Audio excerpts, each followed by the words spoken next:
സുഹൃത്തുക്കളെ, പ്രമോദ് വരുന്നവണ്ണയാണ്.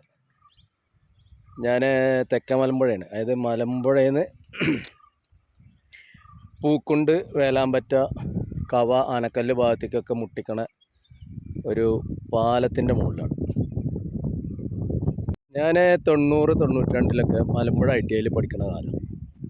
ആ കാലത്ത് ഈ മലമ്പുഴ ഡാം റിസർവോയറിൽ വെള്ളം നിറയുന്നത് കാലത്തും അതുപോലെ വേനൽക്കാലം വരെ തോണി അല്ലെങ്കിൽ പിന്നീട് കുറച്ച് കഴിഞ്ഞപ്പോൾ ബോട്ടൊക്കെ വന്നു. ആദ്യം ഒരു ബോട്ടായിരുന്നു, പിന്നെ 2 ബോട്ടായി തോന്നുന്നുണ്ട്. ഓക്കെ, പിന്നെ ഈ ചെറിയ ചെറിയ തോണികളിലായിരുന്നു യാത്ര ചെയ്തിരുന്നത്.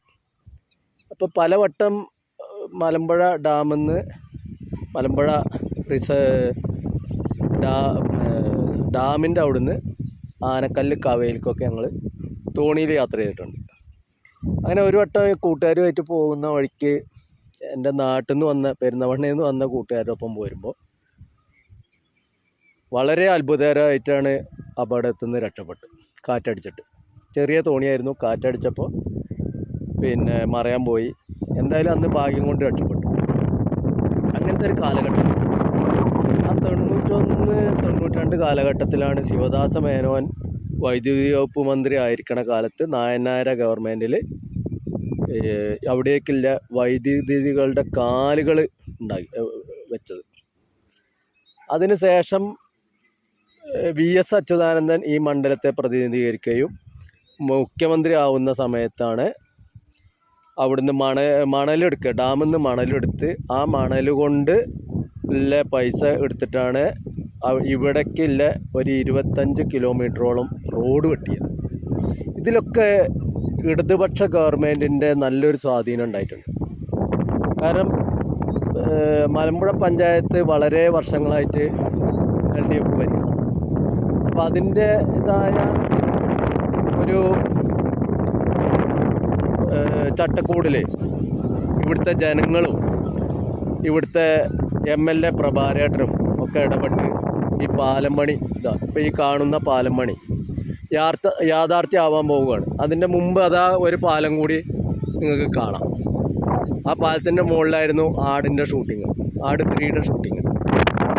അത് ചില വ്യക്തികളെ കേസെടുക്കുകയും അത് പിന്നെ കോടതി പോയി അത് സ്റ്റേ വാങ്ങുകയൊക്കെ ചെയ്ത് അതങ്ങനെ ഇല്ലാതെ പിന്നെ ഉള്ള ഈ സ്ഥലം വർഷങ്ങളോളം കാത്തു ഒരു 3-4 വർഷങ്ങൾക്ക് മുമ്പ് പണി തുടങ്ങി, ഫില്ലറുകൾ പണി തുടങ്ങി. ഇപ്പോൾ ഗർഡറിൻ്റെ പണികൾ കഴിഞ്ഞിട്ടുണ്ട്. ഗർഡർ പിന്നെ ഇതിന് കുറച്ച് ബലം കിട്ടാൻ വേണ്ടി മണ്ണ് പരിശോധിച്ചപ്പോൾ കുറച്ചും കൂടി ബലം കിട്ടണം. അപ്പോൾ 4 തൂണുകളും കൂടി വേണമെന്ന് പറഞ്ഞിട്ട് ഇപ്പോൾ 4 തൂണുകൾ ഉണ്ടാക്കുകയാണ്. ഇന്നലെ അതിൻ്റെ മുകളിൽ ഇത് കയറ്റി വെക്കാനുള്ള ഒരു സ്ലാബ് വാർത്തിട്ടിട്ടുണ്ട്. അങ്ങനെയാണ് ഇതിൻ്റെയൊക്കെ വർക്ക് നടക്കുന്നത്. ഈ വർക്ക് നടക്കുന്നത് ഈ പാലത്തിനെ തടസ്സപ്പെടുത്തിയതും ഈ റോഡിനെ തടസ്സപ്പെടുത്തിയവരൊക്കെ ഉണ്ട്. അതൊന്നും ഇപ്പോൾ രാഷ്ട്രീയമാവുകൊണ്ട് ഞാൻ അതിലേക്കൊന്നും കടക്കുന്നില്ല. പക്ഷേ അന്ന് തടസ്സപ്പെടുത്തിയവരാണ് ഇപ്പോഴും ഈ പാലം യാഥാർത്ഥ്യമാവില്ല എന്നുള്ള കുപ്രചരണം അടിച്ചു. പക്ഷേ ഈ കുപ്രചരണമൊന്നല്ല, പാലം പണി പൂർത്തിയാവുമെന്ന് പറഞ്ഞിട്ട് ഞാൻ പിണറായി ഗവൺമെൻറ്റിന് പിണറായിക്ക് പരാതി കൊടുക്കുകയും CMൻ്റെ ഓൺലൈൻ പോർട്ടലിൽ കംപ്ലൈൻറ്റ് കൊടുത്തതിൻ്റെ ഭാഗമായിട്ട് എനിക്ക് കിട്ടിയൊരു മറുപടി ഉണ്ട്. മെയ് 31-നകം ഈ ഗർഡറുകൾ കയറ്റി വയ്ക്കും, ബാക്കിയുള്ള പണികൾ കൂടി പെട്ടെന്ന് പൂർത്തിയാക്കും എന്നുള്ളൊരു മറുപടി കിട്ടിയിട്ടുണ്ട്. അപ്പോൾ ഈ പാലം യാഥാർത്ഥ്യം ആവാൻ പോവുകയാണ്. അതാരൊക്കെ എന്തൊക്കെ എതിർത്താലും ഈ ഇലക്ഷൻ കഴിഞ്ഞ് ഇപ്പോൾ ഒന്നാമത് ഇപ്പോഴത്തെ ഒരു പ്രയാസം എന്താണെന്ന് വെച്ചാൽ ഭരണത്തിൻ്റെ അവസാനമാണ്. ഇനി ഇതിൻ്റെ തുടർഭരണം വരും. പിന്നെ പെരുമാറ്റച്ചട്ടമുണ്ട്. അതിൻ്റെയൊക്കെ ഭാഗമായിട്ട് ചെറിയൊരു തടസ്സമുണ്ട്.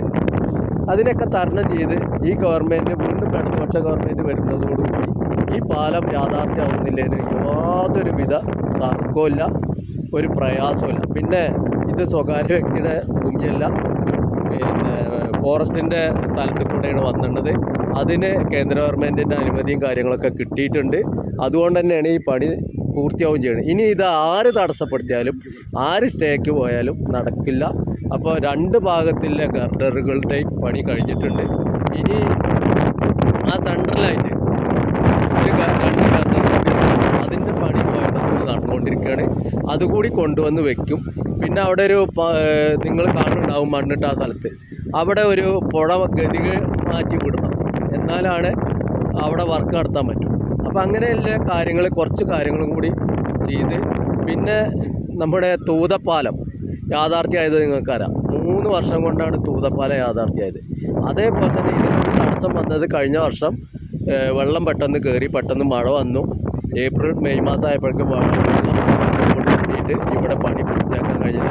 ഇപ്പോഴും വെള്ളം വന്നാൽ ഇവിടെ പണി പൂർത്തിയാവില്ല. അതൊക്കെ പ്രകൃതിയുടെ ചില തീരുമാനങ്ങൾ, അതിനൊന്നും ഗവൺമെൻറ്റിനെ പറഞ്ഞിട്ട് കാര്യമില്ല. എന്തായാലും അടുത്ത ഭരണം LDF ഭരിക്കണം. ആ ഭരിക്കണോടുകൂടി അല്ലാന്നുണ്ടെങ്കിൽ കിഫ്ബി പറഞ്ഞിട്ടൊരു സംഭവം വരുന്നുണ്ടല്ലോ, കിഫ്ബിയുടെ ഫണ്ടാണ്. ആ കിഫ്ബി ഞങ്ങൾ എടുത്തു കളയുന്നതാണ് UDF പറയണത്. അപ്പോൾ അങ്ങനെ കിഫ്ബി എടുത്തു കളഞ്ഞാൽ വീണ്ടും ഈ പാലം പഴയ പാലത്തിൻ്റെ അതേ ഗതിയാവും. എല്ലാവരോടും ഈ മലമ്പുഴ നിവാസികളോട് പറയാനുള്ളത്, ഇടതുപക്ഷം ഭരണം 2 വർഷത്തിൻ്റെ MLA സ്ഥാനാർത്ഥിയായിരുന്നു പ്രഭാകരേട്ടന് വോട്ട് ചെയ്ത് വിജയിപ്പിക്കണം എന്നുള്ളത് മാത്രമാണ് അഭ്യർത്ഥിക്കാനുള്ളത്.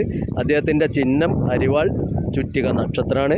അതിൽ വോട്ട് ചെയ്തിട്ട് വിജയിപ്പിച്ചാൽ നമുക്ക് ഈ പാലം യാഥാർത്ഥ്യമാവും. പാലം യാഥാർത്ഥ്യമാവുന്നതോടുകൂടി നമ്മുടെ പൂക്കുണ്ട്, വേലാമ്പറ്റ, മയിലാടിപ്പുഴ, പിന്നെ അതുപോലെ തന്നെ കവ, ആനക്കല്ല് റൗണ്ടിൽ ബസ് റൂട്ട് ആരംഭിക്കാം. അതുപോലെ ഈ പാലം തന്നെ പറഞ്ഞു വന്നപ്പോൾ ബാക്കിയുള്ളതും കൂടി വിട്ടുപോയതാണ്. ഈ പാലം തന്നെ ജനങ്ങൾക്ക്, അതായത് ഇവിടെ ഫുള്ള് വെള്ളം കയറിയാൽ പ്രകൃതിയുടെ ഒരു വരദാനമാണ് ഈ പാലം. അപ്പോൾ ഈ വെള്ളം കയറിയാൽ ഇവിടെ കാണാൻ നല്ല ഭംഗിയാണ്. അപ്പോൾ അതിനുള്ള ജനങ്ങൾക്ക് നടക്കാനും സ്ഥലം, പ്രകൃതിയെ കണ്ട് ആസ്വദിക്കാനുള്ള റാമ്പ് ഉണ്ടാക്കിയിട്ടുണ്ട്. അങ്ങനെ ഒരു ടൂറിസം മേഖലയ്ക്ക് വേണ്ടിയിട്ട് ഉള്ളൊരു പാലാണിത്. ഇതിൽ എനിക്കൊരഭിപ്രായം ഉള്ളത്, ഇതിൽ ലേസർ ഷോ അതുപോലെ ലൈറ്റ് അറേഞ്ച്മെൻറ്റ് ഒക്കെ വേണം എന്നുള്ളൊരു അഭ്യർത്ഥനയും കൂടിയുണ്ട്. അതോടുകൂടി ഇവിടെ വൻ ടൂറിസം വികസനം ഉണ്ടാവും. ഇവിടുത്തെ 60ഓളം ടൂറിസ്റ്റ് റിസോർട്ടുകളുണ്ട്. അവർക്കൊക്കെ ആളുകൾ വരും. അങ്ങനെ മലമ്പുഴ നല്ലൊരു പ്രകൃതി സംരക്ഷണം, അതുപോലെ തന്നെ നല്ലൊരു ടൂറിസം മേഖലയും കൂടി സൃഷ്ടിക്കും ഈ പാലം വരുന്നതോടുകൂടി എന്ന് പറഞ്ഞുകൊണ്ട് നിർത്തുന്നു. എല്ലാവരും എൻ്റെ ചാനലിൽ സബ്സ്ക്രൈബ് ചെയ്യണം. വെള്ളുവനാട് എന്നാണ് ചാനലിൻ്റെ പേര്. Thank you.